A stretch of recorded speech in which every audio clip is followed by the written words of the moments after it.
Hello all வணக்கம். பீடாக் welcome to the show. Indian team வந்து ஸ்ரீலங்கா கிளம்பிட்டாங்க. அதை பற்றி தான் பேச போகிறோம். சப்போர்ட் அண்ட் கோச்சிங் ஸ்டாஃப் பற்றி பேசுகிறோம். நீங்கள் ஆல்ரெடி சொல்லியிருந்தீங்க. அதை பற்றியே பேசுவோம். அதுக்கு முன்னாடி நேற்று வீடியோ நம்ம பண்ணோம். IPL possible retention, possible trade எல்லாம் பற்றி நிறைய வியூவர்ஸ் அதை பார்த்துருக்காங்க. தேங்க்யூ. ஒரு ஃபீட்பேக் என்ன அப்படின்னா, நிறைய நேற்று வந்து இன்டரப்ட் ஆச்சு பீடாக் பேசுனது அப்படின்னு சொல்லிட்டு. என்ன அப்படின்னா, நான் வியூவர்ஸ்க்கு கிளாரிஃபை பண்ணிடுறேன் பீடாக். நம்ம 30 மினிட்ஸ் அப்படின்னு நம்ம ஷோ பிளான் பண்ணிட்டு வர்றோம். இதுக்கு முன்னாடி ஐபிஎல் பண்ணது எல்லாமே வந்து 2 பார்ட்டு 3 பார்ட்டா வேற பண்ணியிருக்கோம். ஸோ இது வந்து ஒரே பார்ட்டா 10 டீம் கவர் பண்ணணும் 30 மினிட்ஸ்ல அப்படின்றப்ப ஒரு சில இது இருக்குதான் செய்யும். Practically it is kind of difficult. இருந்தாலும் உங்களோட எல்லா ஃபீட்பேக்கும் எடுத்துக்கிட்டோம். So we will proceed accordingly. So பீடா ஆரம்பிங்க.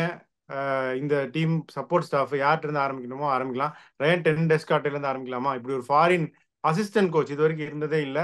அசிஸ்டன்ட் கோச்சா வந்திருக்காரு. அவரை பத்தி சொல்லுங்க. 2 அசிஸ்டன்ட் கோச் அப்பாயிண்ட் பண்ணிருக்காங்க. ஒன்னு அபிஷேக் நாயர், இன்னொரு Ryan Doeschate. There is no batting coach that is appointed. Okay, இந்த ரயான் டெஸ்காத்தேவோட எக்ஸ்பர்டைஸ் என்ன? Fielding coach. ஃபீல்டிங் கோச்சுக்கு ஒருத்தர் வந்து ரொம்ப நல்லா ஒர்க் பண்றாரு, எக்ஸலண்டா அட்மாஸ்பியரை வச்சுக்கிறாரு, நல்லா என்கரேஜ் பண்றாரு, அவரோட ட்ரில்ஸ் எல்லாம் ரொம்ப நல்லா இருக்குன்னு ஆல்ரெடி வந்து திலீப்னு ஒருத்தர் இருக்காரு. ஓகே, சோ அவரை ரீடைன் பண்ணிருக்காங்க. Rightly so, because the feedbacks that Dilip has got has been extraordinary from everyone. Big thumbs up to him, and Indian fielding have improved in all 3 formats excellently thanks to Dilip. அப்படிங்கும்போது நீங்க இன்னொரு assistant கோச்சை நீங்க எடுக்கிறீங்கன்னா he should be a batting expert if you ask me. Okay, இப்ப நீங்க ரேண்டன் டெஸ்காத்தேவும் உங்களுக்கு வந்துட்டு ஒரு ஃபீல்டிங் எக்ஸ்பர்ட்னா அது என்ன கைண்ட் ஆஃப் வேல்யூ அடிஷன் கொடுக்கும்னு தெரியல. இன்னொன்னு அவரும் ஒரு நல்ல ஃபீல்டிங் கோச், அதையும் நான் சொல்லிடுறேன். திலீப் வந்து ஒரு particular way of doing things அதை அவர் பண்ணிட்டு இருக்காருங்கும் போது, இப்ப ரயன் டெஸ்காத்தே வந்து he might come up with his own ideas for fielding.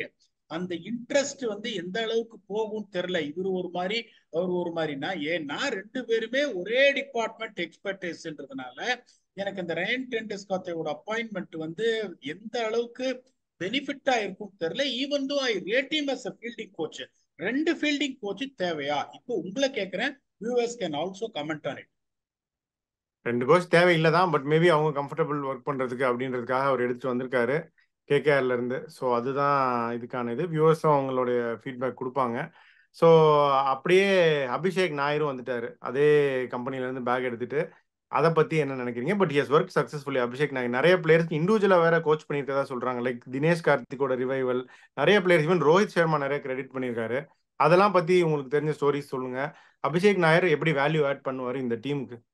இப்போ அபிஷேக் நாயர் மாதிரி ஒருத்தர் எப்படிப்பட்டவர்னா, நீங்க சொன்ன இந்த தினேஷ் கார்த்திக் வந்துட்டு I work him with him from 2011 to 2016. Okay, அதுக்கப்புறம் வந்துட்டு இதுக்கு போயிட்டார். அபிஷேக் நாயர் கிட்ட அவர் போனார். என்ன ரீசன்னா, நான் சவுத் ஆப்பிரிக்கா டீமோட இருந்தேன், எப்ப நான் இந்தியாவுக்கு வரணும் அப்பதான் அவரோட செஷன்ஸ் எடுக்க முடியும். அந்த கண்டினியூட்டி இல்ல. Unfortunately I cannot give him time, full டைம்ன்றதுனால he chosen the right path of getting into Abhishek Nayar. Abhishek Nayar எப்படின்னா, உங்களுக்கு உங்களை ஒரு நடுக்கடல்ல வந்துட்டு உங்களுக்கு எதுவுமே இல்லாம நடுக்கடலை தூக்கி இறக்கிடுவாரு தண்ணியில.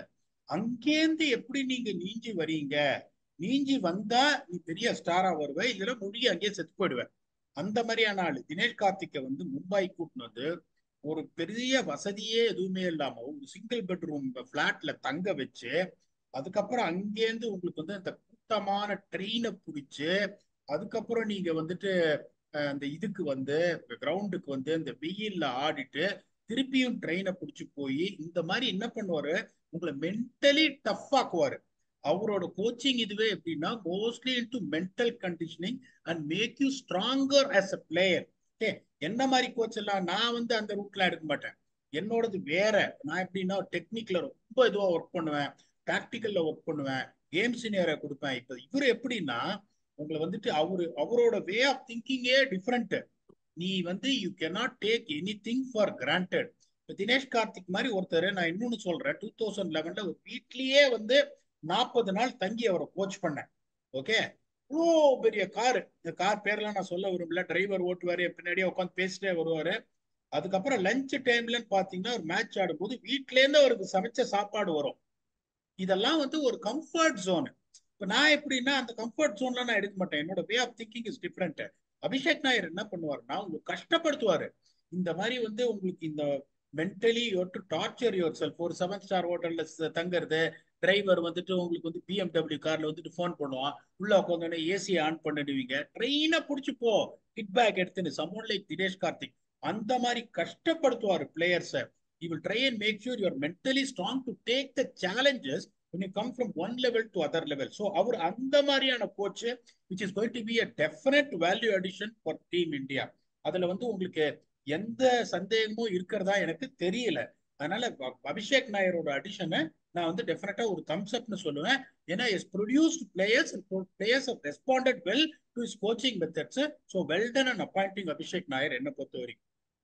Okay, agreed. Proven coach, you also given a green signal. But என்ன அப்படின்னா ரொம்ப கஷ்டப்படுத்தி வேலை வாங்குவார், nobody can take any thing for granted அப்படின்னு நீங்கள் தான் இப்போ சொன்னீங்க. பட் ஒரு இனிஷியல் ஃபார்மேட்டிவ் இயர்ஸில் இருக்கவங்களுக்கு ஒரு ஹேபிட் செட் பண்ணுறதுக்கு, அந்த மாதிரி ஒரு கம்ஃபர்ட் ஜோன்லேருந்து வெளியே வர்றவங்களுக்கு அது ஓகே. ஒரு வேர்ல்ட் கப் வின் பண்ணிட்டு வந்திருக்காங்க, அவங்களையும் நீங்கள் வந்து கம்ஃபர்ட் ஜோன் விட்டு வெளியே வரணும் அப்படின்னு ஒரு அதிகமாக புஷ் பண்ணுறதுக்கான வாய்ப்புகள் இருக்குமா இருக்காதா? இல்லை அவங்களுக்கான அந்த வேவ்லேருந்துக்கு அவர் போயிடுவாரா? கரெக்டாக வரும்னு நீங்கள் நினைக்கிறீங்களா? அதாவது பிகினர்ஸ் வர்சஸ் எஸ்டாப்ளிஷ் கிரிக்கெட்டர்ஸ். டெஃபினட்டா எல்லாரையும் புஷ் பண்ணுவாரு. இல்லைன்னா கௌதம் கம்பீர் மாதிரி ஒருத்தர் அவர் இந்தியன் டீமுக்கு எடுத்துன்னு போயிருக்க மாட்டாரு. ஓகே, கௌதம் கம்பீர் எப்படின்னா ஒரு ரொம்ப ஹானஸ்டான ஆளு, எதையுமே ஒளிவு மறைவு இல்லாம செய்யற ஒரு ஆளு. அவர் எதை செஞ்சாலும் அதுக்கு ஒரு காரணம் கொடுப்பாரு, இதனாலதான் நான் செஞ்சேன் அப்படிங்கிறது. when you are pushing people from comfort zone, there is no differentiation between people who have won many World Cups, who have been in the Indian team for 15 years, or someone like Harshit Rana who is just making it to the Indian team. இந்த comfort ஜோன்ல இருந்து நீங்க எல்லாரையும் எடுத்தீங்கன்னா அதுக்கு ஒரு expertise வேணும். என்னால அதை பண்ண முடியாது, என்னோட எக்ஸ்பர்டீஸ் அது கிடையாது. அப்படிங்கும்போது he has been successful in producing results to many cricketers by pushing them out of their comfort zone. போது that has to be respected. இன்னொன்னு பாத்தீங்கன்னா the kind of relationship you build with the player. இப்ப நானே வந்து நிறைய டீம்ல work பண்றேன், PSL இருக்கேன், MLC இருக்கேன். ஒரு சில பிளேயர் இந்த ஃப்ரேசர் மெக்கர்க் அப்படிலாம் பாத்தீங்கன்னா நான் சொல்றத அவர் கேட்கணும்னா ஃபர்ஸ்ட் ட்ரஸ்ட் பில்ட் பண்ணணும். சும்மா எடுத்த உடனே போன உடனே நீ எல்லா பாலையும் அடிக்கிற, இங்க பிச்சில் நீ வந்து சக்சீட் ஆக மாட்ட, 4 பால் பார்த்து ஆடினா மேலே எங்கேயும் பார்ப்பாரு. யாரு வேணும் வந்துட்டு வந்து சொல்றானே, முதல்ல என்ன பண்ணா அவர்கிட்ட பேசி நம்ம யாருன்றத ப்ரூவ் பண்ணி நம்மளோட ஒரே எண்ணம் என்ன, to get the best out of him. அதுக்கப்புறம் நீங்க மேட்ச் சிமுலேஷன்ஸ் பிராக்டிஸ் இந்த மாதிரி ஆடு, பிச்சு இப்படி இருக்கு, இந்த மாதிரி இந்த ஷார்ட்ஸை நீ கட் பண்ணினா உனக்கு சான்ஸ் இருக்குன்னா நான் சொல்றதை அவங்க கேட்பாங்க. நீங்க எடுத்த உடனே போன உடனே நீங்க ஒரு கோச்சிங் ஸ்டாஃப்ன்றதுனாலயோ நீ எல்லா பாலையும் சுத்தினா உனக்கு வந்து வேலைக்கு ஆகாது. That is how Fraser McGurk has been succeeding in IPL, Big Bash and everywhere. அவர் போன உடனே அவரை நான் மாத்தணும் அப்படின்னா எப்படி மாத்தணும், அந்த ட்ரஸ்ட்டை பில்ட் பண்ணணும். ஸோ அபிஷேக் நாயர் என்ன பண்ணணும், முதல்ல இன்னொன்னு, அவர் வந்து இந்தியாக்கெல்லாம் ஆடி இருக்காரு, நிறைய வருஷம் IPL இருந்திருக்காரு, எல்லாருக்கும் அபிஷேக் நாயர் யாருன்னு தெரியும். Is not a stranger. அதனால building the trust, getting that trust from the players, அது ஒன்றும் பெரிய விஷயமா இருக்காதுன்றதுனால I'm expecting Abhishek Nayar to continue is coaching ways, which will definitely benefit all the cricketer, right from the captain to the rookie player is going to making the squad for the first time. Super. இப்போ வந்து Marne மார்க்கல் தான் bowling coach அப்படின்னு நீங்க சொல்றீங்க. இன்னும் அஃபிஷியலாக announce பண்ணலன்னு நினைக்கிறேன். But I think you're pretty sure and you know your thing. இப்போ பரத் அருண், பாரஸ் மாம்ப்ரே, அடுத்தது வந்து ஒரு ஆஷிஷ் நேரா இல்லை ஜஹீர் கான் அப்படின்னு தான் நம்ம டக்குன்னு ஒரு ஃபிளிக்கர் அடிக்கும். மார்னே மார்க்கல் அப்படின்னு போகிறாங்களே, மார்னே மார்க்கல், பிரெட்லி, டேல் ஸ்டெயின், இந்த மாதிரி ஒரு சாய்ஸ், இந்த மாதிரி ஒரு ரூட் எதுக்கு எடுக்கிறாங்க? Again Morne Morkel is believe to be Gambhir choice தான். இந்த சாய்ஸ் எதுக்காக? இந்தியாவில் பவுலரே கிடையாதா? இந்த சாய்ஸ் கரெக்டா? இப்போ மோனே மார்க்கலோட நான் ஒர்க் பண்ணியிருக்கேன். I have high records on in, as a guy who is not very bad year. ஒரு நாலேஜபிளான ஒரு பர்சனு, அதுலலாம் ஒரு சந்தேகமே கிடையாது. அதுக்கப்புறம் 2வது தட்டுல நீங்க ஒரு ஆப்ஷன்லாம் வச்சீங்க பாருங்க. எனி டே பரத்தருண் வந்துட்டு உங்களுக்கு பாத்தீங்கன்னா அவரு தான் வந்து இந்த போலிங் யூனிட்டியை டிரான்ஸ்ஃபார்ம் பண்ணாரு. Let us not take anything away from him. Okay, Indian bowling attack was not this dangerous are people now fear. Right now all credit should go to Bharat Arun. அவரு தான் எல்லா பிளேயர்ஸையும் மோல்ட் பண்ணி ஒரு மேட்ச் வின்னரா வந்து transform பண்ணாரு. Point number 1. இப்ப நீங்க அவர் எப்படி யோசிக்கிறீங்க, அவர் நிறைய டென்யூர் இருந்துட்டாரியா, ஏற்கனவே அவரை பார்த்தாச்சு அப்படின்றீங்களா? டு an extent நான் ஒத்துக்கிறேன். 2வது இன்னொன்னு சொன்னீங்க, that is Zaheer Khan. Okay, Zaheer கானோட நான் ஒர்க் பண்ணியிருக்கேன். One of the most shrewdest knowledgeable cricketers I've ever seen. Okay, இந்த நக்கிள் பாலை இன்ட்ரடியூஸ் பண்ணவர் ஜஹீர் கான் தான். He introduced it in 2013 in IPL when we were together. Knuckle ball அவர் தான் இது பண்ணாரு. ஃபர்ஸ்ட் அவர்கிட்ட போய் நான் கத்துக்கிட்டேன். That is what I taught to few of the South African bowlers also. Release பண்ணும்போது நீங்க ஷோல்டர் எந்த அளவுக்கு யூஸ் பண்ணணும், ரிஸ்ட் பொசிஷன் எப்படி வச்சுக்கணும்னு அவர்கிட்ட நான் கத்துக்கிட்டேன் 2013ல. இப்போ உங்களுக்கு நீங்க சொல்ற மாதிரி இத்தனை பேர் இருக்காங்க, நிறைய பேரோட பேர் வந்து அலமோதிச்சு. நீங்க ஆஷிஷ் நேரெல்லாம் சொன்னீங்க. ஆஷிஷ் நேரா வரமாட்டாரு, ஏன்னா ஒரு ஹெட் கோச்சா இருக்காரு குஜராத் டைட்டன்ஸ். அதை விட்டுட்டு ஒரு போலிங் கோச்சா அவர் வரமாட்டாரு. Lot of names were going on. That is Vinay Kumar, Lakshmipathy Balaji.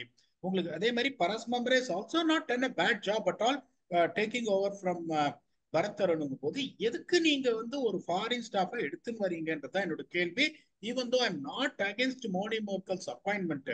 நீங்க சொல்ற மாதிரி நான் ஒரே ஒரு கேள்வி கேட்கிறேன். நோ மேட்டர் வாட், ஒரு ஜஹீர் கானை பாத்தீங்கன்னா ஒரு பெரிய அண்ணாவை பாக்குற மாதிரி எல்லாரும் பார்ப்பாங்க.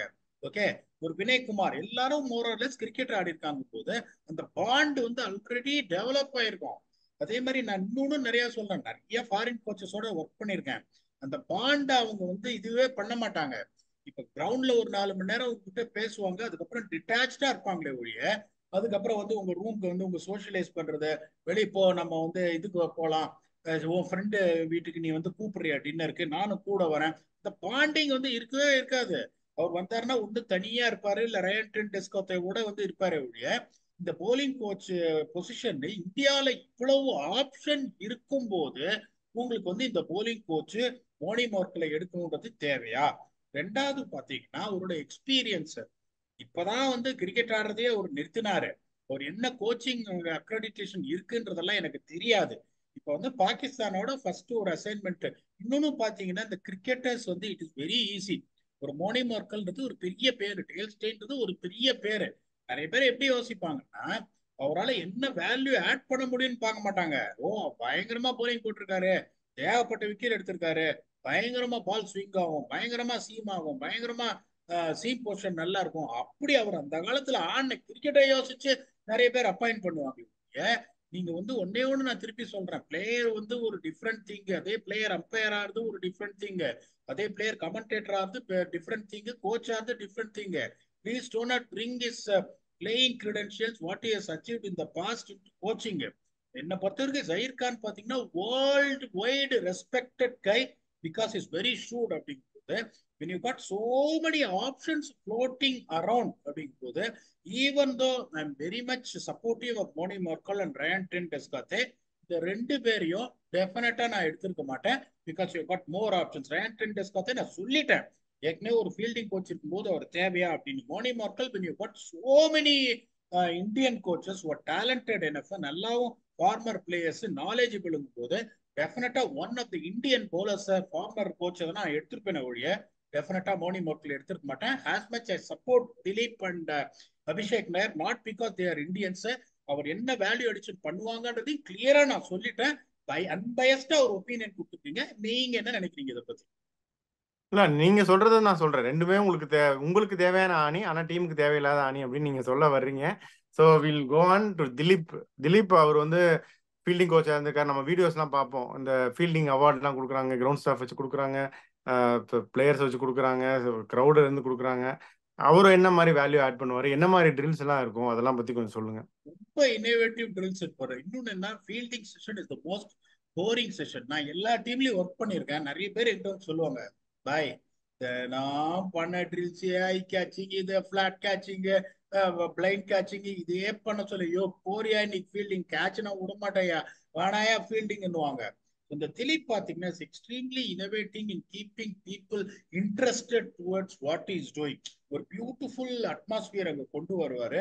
தினம் தினம் ஒரு புது ட்ரில்ல கொண்டு வருவாரு. அதே மாதிரி எல்லாரும் என்ஜாய் பண்ற மாதிரி ஒரு இது பண்ணுவாரு. அந்த டீமுக்குள்ளேயே ஒரு காம்படிஷனை கொண்டு வருவாரு அந்த இதுல ஃபீல்டிங் செஷன்ல. அப்படின் போது that is reason everyone is liking and is ideas are not getting saturated. ரெண்டாவது புதுசா வந்துட்டு என்ன பண்ணாரு, அந்த மெடல் கான்செப்ட்னு ஒண்ணு கொண்டு வந்தாரு. எல்லா மேட்சும் முடிஞ்ச உடனே என்ன பண்ணுவாரோ, தலைக்காம ஒரு மெடலை வந்து ஒருத்தர் கொடுப்பாங்க. இதுல கிரெடிட்டை நான் யாருக்கு கொடுப்பேன்னா ராகுல் டிராவிடு கொடுப்பேன். ஏன்னா இந்த திலீப்ன்றவரு பெருசா கிரிக்கெட்லாம் எதுவும் ஆடினது இல்ல, யாருக்குமே இவர் யாருன்னு தெரியவும் தெரியாது. அதையும் நான் சொல்லிடுறேன் உங்களுக்கு. இந்தியன் டீம் அவர் வந்ததுனால எல்லாருக்கும் டி திலீப் யாருன்றது தெரிஞ்சிருக்கு. அது வரைக்கும் யாருக்குமே தெரியாத திறமையை மட்டுமே நம்பி ராகுல் டிராவிட் அவரை கொண்டு வந்த போது நிறைய பேர் வந்து அவரை கிரிட்டிசைஸ் பண்ணாங்க. பெங்களூர்ல இருந்து வந்துட்டாங்களா, உனக்கு ஒரு டீம் பார்ட்னரு நீ கூப்பிட்டுக்கிட்ட அப்படின்னு. அவர் எதை பத்தியும் கவலைப்படாம இவர் கொண்டு வந்தாரு. Now everyone is talking highly about it. அதை தான் நான் திருப்பி திருப்பி சொல்றேன். இப்ப if you compare ten Doeschate and மோனி மோக்கல், அபிஷேக் நாயர் அவ்வளவு பெரிய கிரிக்கெட்லாம் இந்தியாவுக்குலாம் ஆடல. ரொம்ப கம்மியான மேட்சஸ் தான் ஆடி இருக்காரு. நான் ஸ்டாட்ஸ் எல்லாம் பார்க்கல, ஒரு 5 மேட்ச் கூட ஆடி இருக்க மாட்டார் எனக்கு தெரிஞ்சு. அப்படிங்கும் போது what value addition Abhishek Nayar and T Dilip has been bringing to the dressing room, considering the fact that they have not played international cricket. தயவு செஞ்சு கோச்சஸ் எவ்வளவு கிரிக்கெட் ஆடிட்டாங்க இந்த பாஸ்ட்னு பார்க்காதீங்க, இதை மட்டும் பாருங்க. அந்த 2 செலக்ஷனை வந்து ரொம்ப ரொம்ப ரொம்ப ரொம்ப வெல்கம் பண்ணுவேன். ரொம்ப பயந்தேன் நான் ஆக்சுவலி இந்த டி திலீப்பி தூக்கிட்டு வர கௌதம் கம்பீர்னு. அப்புறம் maybe might have got the feedbacks from all the players. இல்ல அவர் நல்லா பண்றாருன்றதுனால திருப்பி வச்சுட்டாருன்னு நினைக்கிறேன். ஸோ அதுக்கு வந்து குடோஸ் டு கௌதம் கம்பீர். சரி, இப்ப நீங்க பயந்தீங்க, கடைசியா வந்தார் விநாயக். அந்த கம்பீரை பத்தியே சொல்லுங்க. நிறைய சாய்ஸ் இருந்தது, ஃபாரின்னாலும் எக்கச்சக்கமா ஆப்ஷன்ஸ் இருக்கு. ஆண்டி ஃபிளவர்ல இருந்து ஸ்டீஃபன் பிளமிங்ல இருந்து அவ்வளோ ஆப்ஷன் இருக்கு ஃபாரின் கோச்சுக்கு. ரவி சாஸ்திரி, அனில் கும்ப்ளே, ராகுல் டிராவிட், கம்பீர். இந்தியன் கோச்னா ஒரு வீரேந்தர் சேவா கூட இருக்கலாம், இல்ல அகைன் ஜஹீர் கானோ ஒரு நேராவோ கன்சிடர் பண்ணியிருந்திருக்கலாம். நிறைய ஆப்ஷன்ஸ் இருக்கு. கம்பீர் அப்படிங்கிற ஒரு பிளேயரை பிக் பண்ணியிருக்காங்க. இதை பத்தி நீங்க என்ன நினைக்கிறீங்க? ஏங்க அரசியலை விட்டுட்டு கிரிக்கெட்டுக்கு வந்திருக்காருன்னா கிரிக்கெட்டுக்கு அவர் எவ்வளவு இது இருக்கும் யோசிச்சு பாருங்க. ஸோ இன்னொன்னு பாத்தீங்கன்னா அவர் எதை பத்தியும் கவலைப்பட மாட்டார். ஒரு சில சமயம் அவர் என்ன நிறைய வந்துட்டு அந்த காலத்துல வந்து மிக்சடு இது கொடுப்பாரு. இந்த மாதிரி எல்லாருமே நிறைய பேர் வந்து தோனி பாயை பத்தி நல்லா சொன்னாங்க. அந்த 2011 வேர்ல்ட் கப்ல தோனி தோனி தோனின்னு தைரியமா ஒரு குரல் கொடுத்தாரு இவரு. இந்த மாதிரி அந்த டீம் எஃபர்ட், நீங்க ஒரு ஆளை புகழறீங்க அப்படின்னு சொன்னவரு. அதே மாதிரி of late the best cricket captain India's ever had is MS. Dhoni அதையும் சொல்லியிருக்காரு. அப்படிங்கும் போது அவர் எப்படின்னா இந்த பார்ஷாலிட்டி பார்க்காம அவரோட ஒப்பீனியனை சொல்றவரு, ஸ்பேட் இஸ் ஸ்பேட் அப்படின்றவரு. இப்ப கிளீனா நான் சொல்றேன், நீங்க அவர் சீனியர் பிளேயர் ஜூனியர் பிளேயர்லாம் அவர் எதுவுமே பார்க்க மாட்டாரு. பர்ஃபார்மன்ஸ்ல தூக்கி வெளியே கடாசிடுவார். அந்த மாதிரியான ஒரு ஆள் தான். ரெண்டாவது கிரேட்டஸ்ட் குவாலிட்டி அவருக்கு என்ன இருக்குன்னா, வேலை போயிடுமோன்னு பயந்து வேலைக்கு வர்ற ஆள் அவர் கிடையாது. நான் ஒன்னே ஒன்று சொல்றேன் பாருங்க, இதை நான் கத்துக்கிட்டேன். இப்ப நான் எங்க வேலைக்கு போனாலும் அடுத்த வருஷம் நமக்கு வேலை போயிடுமோன்னு சொல்லிட்டு ஓனர்ஸை கைக்குள்ள போட்டுக்கிறது, அவங்களோட வந்து ஒவ்வொரு நைட்டும் உட்காந்து டின்னர் சாப்பிடுறது, கெஞ்சுவாங்க ஓனர்ஸ், வாங்க பீடா நைட் இது பண்ண, இல்ல எனக்கு வேலை இருக்கு, யாரோடையும் ஒட்ட கூட மாட்டேன் நான். கம்பீர் எப்படின்னா மோஸ்ட் இம்பார்ட்டன்ட்லி அந்த போயிட்டு அந்த பெரிய லெவல்ல இருக்கிறவங்கள அப்படியே தாஜா பண்றது, அந்த யார் வந்து பவர்ஃபுல்லா இருக்காங்களோ அவங்கள தாஜா பண்றது, அதெல்லாம் அவர் பண்ண மாட்டாரு. அவரோட வேலை வந்து அவரை பத்தி பேசணும் அப்படின்றதுனால Gambhir appointment 100% right. Is definitely going to make this team stronger and stronger. And I'm biggest supporter of him, அதுல சந்தேகமே கிடையாது. கிரிக்கெட் ஆடுற சமயத்திலேருந்தே ஆனஸ்டான ஆளு. பட் ஐ டெஃபினெட்லி அதே மாதிரி நீங்களும் சரி நானும் சரி பயஸ்டே இல்லாம பேசுற ஆளு. இந்த 10 டெஸ்காத்த மோனி மோக்கலோட appointment even though it's not a bad appointment, இதுக்கு நிறைய ரீப்ளேஸ்மெண்ட் இந்தியன் ரீப்ளேஸ்மெண்ட் இருக்குன்றதுதான் என்னோட தாழ்மையான கருத்து. இது உங்க ஃபீட்பேக்ஸை நீங்க சொல்லுங்க. Viewers should also most welcome to right the comments. ஏன்னா எல்லா கமெண்ட்ஸையும் நான் படிப்பேன்.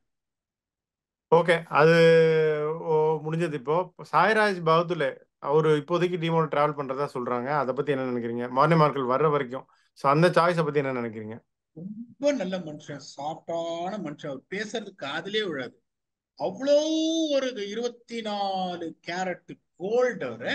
பட் நீங்க அவரை வந்து இந்த ஜஹீர்கான இந்த லெவல்ல நீங்க கோச்சிங் எக்ஸ்பர்டீஸ்ல சேர்ப்பீங்களா அப்படின்னு கேட்டா இல்லைன்னு சொல்லுவான் ஆனஸ்டா. ரொம்ப நல்ல மனுஷன். ஸ்பின் போலிங்ல வந்து அவருக்கு நல்ல நாலேஜ் இருக்கு. பட் நீங்க போலிங் கோச் அப்படின்னு நீங்க போறீங்க அப்படிங்கும் போது இப்ப ஃபாஸ்ட் போலிங் கோச் இல்ல, அவரு தான் ஓல் ரெஸ்பான்சிபிலிட்டி எடுத்துக்கணுங்கும் போது எடுத்துப்பாரா? அது வந்து எனக்கு தெரியலையே ஒழிய. அதான் நானும் கேட்கணும். ஒரு ஸ்பின்னர் எடுத்திருக்காங்களே, ஒரு ஃபாஸ்ட் பவுலர் எடுத்திருக்கலாம், ஒரு சம்படி ஈவன் ஒரு இர்ஃபான் பத்தானோ, நிறைய ஆப்ஷன்ஸ் இருக்கு ஃபாஸ்ட் பவுலர். பாலாஜி நீங்க சொன்னீங்க. அப்படி இல்லாம பகதுலே பத்தி கேக்குறேன். நான் என்ன சொல்றேன்னா இவ்வளவோ வளர்ந்துருச்சு. இப்ப இந்தியால பாத்தீங்கன்னா பிளேயர்ஸோட ஸ்குவாட் சப்போர்ட் ஸ்டாஃப் தான் நிறைய போறாங்க. 2 மேட்ச் வர, 2 பிசியோ, ட்ரெயினர், பர்ஃபார்மன்ஸ் அனலிஸ்ட், 4 பேர் த்ரோ டவுன் போடுறவங்க, media manager, team manager, logistics manager. So இப்போ நீங்க இந்த சப்போர்ட் ஸ்டாஃபை எண்ணினீங்கன்னா ஸ்குவாடை விட சப்போர்ட் ஸ்டாஃப் ஜாஸ்தியா இருக்கிற ஒரே டீம் வந்து இந்தியா தான். கரெக்ட் அப்படிங்கும்போது கோஷ்டி நம்ம கோஷ்டி தான். இல்ல எனக்கு புரியாத விஷயம் என்னன்னா எப்படி அனௌன்ஸ் பண்ணிருக்கணும். ஒரு பேட்டிங் கோச் விக்ரம் ரத்தோர் வந்து அவரோட டென்யூர் முடிஞ்சிருச்சு, அவருக்கு யாரும் ரீப்ளேஸ்மெண்ட் கிடையாது. Point number 1. அதுக்கப்புறம் நீங்க என்ன பண்ணிருக்கணும், மோனே மார்க்கல் வந்து ஒரு ஃபாஸ்ட் போலிங் எக்ஸ்பர்டீஸ். ஓகே, அவர் ஒண்ணுமே தெரியாது ஸ்பின் எல்லாம் பத்தி. இப்ப நீங்க இந்தியால டெஸ்ட் மேட்ச் ஆடுறீங்க, ஜடேஜா கிட்டயும் அஸ்வின் கிட்டயும் அக்ஷர் பட்டேல்ட்டையும் என்ன பேசுவார் மோனே மார்க்கல் தெரியாம நான் கேக்குறேன். ஆனா பரத் அருண் எப்படின்னா, Bharat Arun is also part of a faculty in level 1, level 2, level 3 in NCA. நான் NCAல இருக்கும்போது இந்த வீடியோ அனாலிசிஸ் ஃபேக்கல்ட்டியா நான் இருப்பேன்.